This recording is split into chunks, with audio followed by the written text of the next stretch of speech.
So adrenal fatigue is a myth, more on that in a minute, but we still experience the symptoms of low adrenal function. So let's talk about 7 common signs and symptoms of adrenal fatigue, what really causes them, and then what you can do to start to feel better. I'm Kelsey Ale. I'm a certified functional nutritionist, a restorative wellness practitioner, and I help women learn how to heal their gut, age well, and love doing it. If you want more information on gut health, women's health, and healthy aging, go ahead and subscribe to my channel and remember to hit the bell to be notified when I post a new video. Our adrenals are little walnut-sized glands that sit on top of our kidneys. We have 2 of them.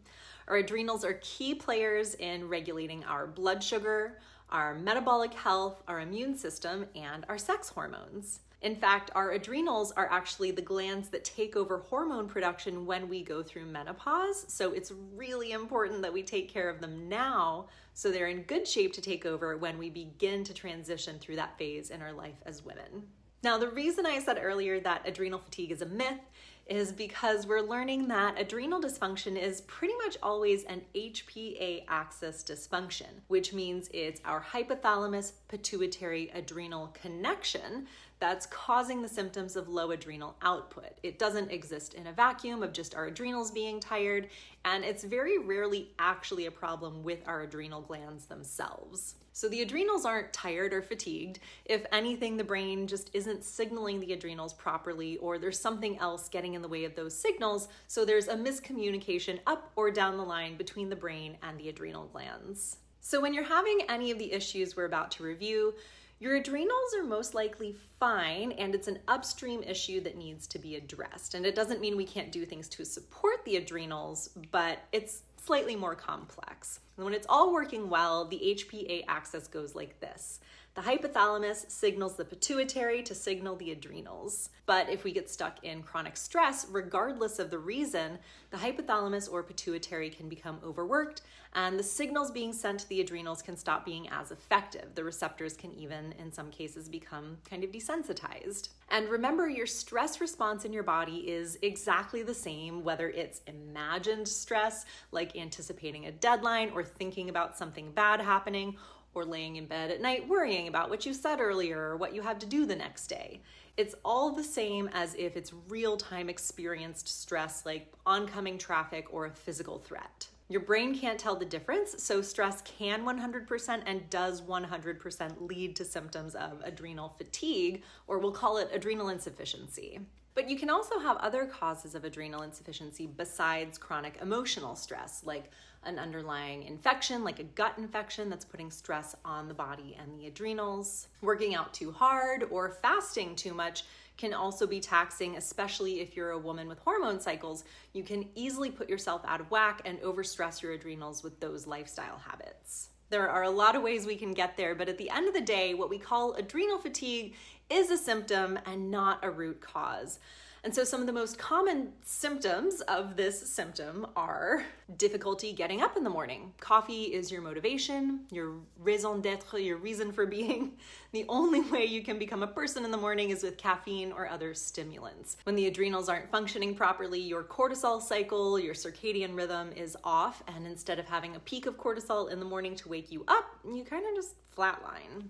If you have high or unrelenting levels of fatigue throughout the day, you feel like you could fall asleep at any moment.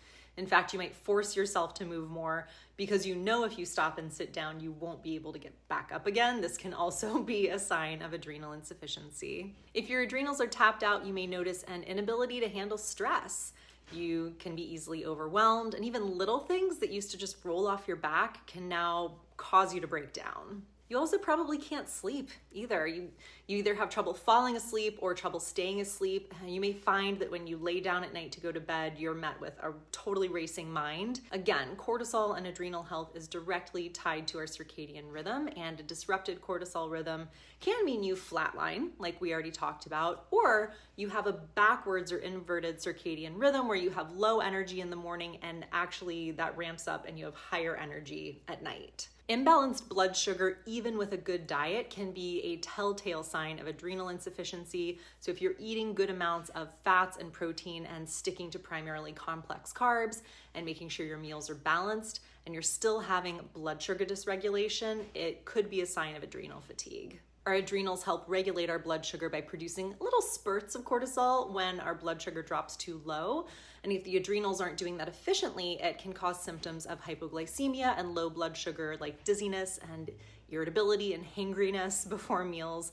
Again, especially when you know you're eating balanced meals. A suppressed immune system, getting sick easily, feeling run down more often. These can also be symptoms of adrenal issues. Our adrenals produce hormones that help regulate our immune system. So when they're not working well, we can become more susceptible to illness. And it seems like just being in the same room with a sick person can mean you're definitely going to come down with something the next day. Anxiety or low mood can also result from adrenal hormone dysregulation. This can extend to worse PMS and worse hormone imbalance problems and symptoms as well because of the upstream, remember that hypothalamus and pituitary imbalance that's driving the cortisol dysregulation. It can start to affect your entire endocrine system, which leads us to the next one. If you have a thyroid condition, specifically if you have hypothyroid or low thyroid function, this can be a symptom of adrenal insufficiency. Not really directly a symptom, but they can be concurrent or happening together at the same time because you also have an HPT or hypothalamus pituitary thyroid axis to match your HPA axis that links to the adrenals. And the HPT and HPA axes are very closely linked and they both have that HP, remember the hypothalamus pituitary that drives them. So a lot of thyroid conditions have an underlying adrenal issue that's driving them or exacerbating them. And you may really need to focus on rebalancing your adrenal function before you'll see meaningful changes to your thyroid symptoms. And sometimes focusing on the thyroid first can even put extra stress on the adrenals in the long run. So a few quick tips for rebalancing your adrenal and HPA axis health. First, you have to do whatever is in your power to reduce the stress in your life. There may even be things that you don't realize are stressing you out. I'm thinking specifically of social media and scrolling, more like scrolling platforms and not necessarily YouTube, but you know you. But I personally noticed a huge shift in my day-to-day stress levels when I deleted Instagram and Facebook and TikTok off of my phone. Also, adding in breath work and meditation can be really powerful. Also, practicing saying no more often and doing less. All the things that can start to regulate your nervous system are going to need to take center stage here for rebalancing adrenal health. Getting adequate sleep is always important, but especially with adrenal issues, we need to get quality sleep.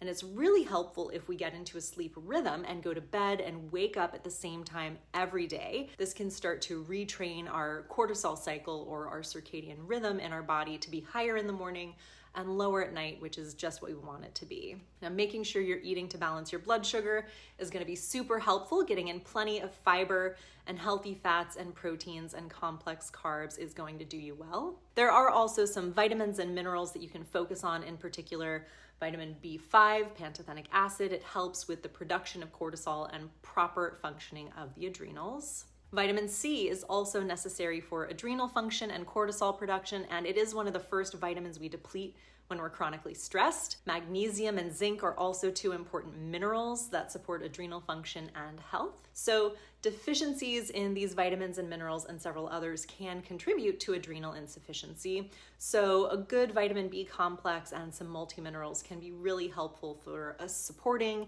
and nourishing your adrenals. And of course, prioritize good gut health and rebalance your digestion, not only to get rid of any underlying gut health imbalances that could be causing stress on the adrenals, but also so that you can digest and process the nutrients you need to support and nourish healthy adrenals and a healthy HPA axis. You're definitely going to need to use multiple tools and give yourself some time to start to heal your adrenal function and start to feel naturally energized again. So with all that being said, I hope this video has been helpful. Let me know in the comments if you're having some specific symptoms you're trying to clear up or what brought you to this video. I'm always curious. If you liked this info and you want to learn more about supporting your health naturally and building the right habits for aging well as a woman, make sure to subscribe to my channel and hit the bell to be notified when I post a new video. Also, if you could, please give us a thumbs up. It helps out my channel a lot, so give it a like, share it with your friends. Thank you for watching. Remember to hydrate and subscribe, and I'll see you next time.